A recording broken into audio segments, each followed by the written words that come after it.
Hello बच्चों, let's read the question. The question says water and turpentine oil of a specific heat less than that of water are both heated to same temperature. Equal amounts of these placed in identical calorimeters are then left in air.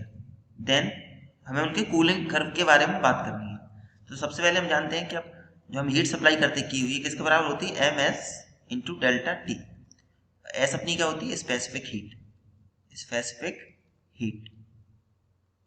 तो यहाँ से अगर हम D Q by D T करेंगे तो ये हो जाएगा M S into D T by D small T.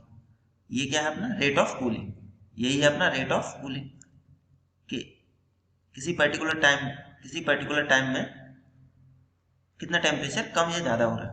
अब कूल है तो मतलब कितना टेम्परेचर कम हो रहा है. तो यहाँ से D capital T D small T ये क्या आ जाएगा अपना D Q by D T into 1 by M S. अब देखिए D Q by D T और एम दोनों के लिए सेम रहेगा.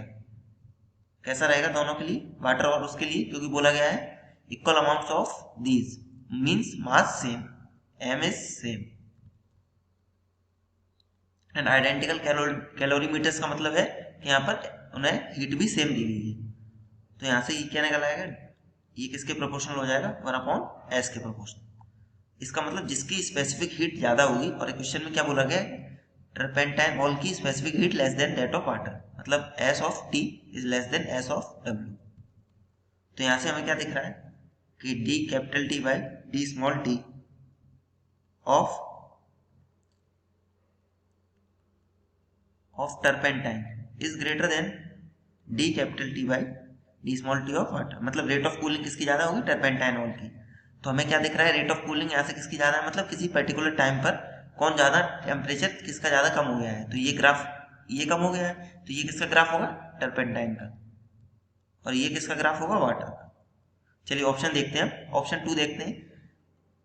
ए and B will represent cooling curves of water. ये किसका बता रहा है, वाटर का, तो सही है. एंड बी किसका बता रहा है, ऑयल का रिस्पेक्टिवली.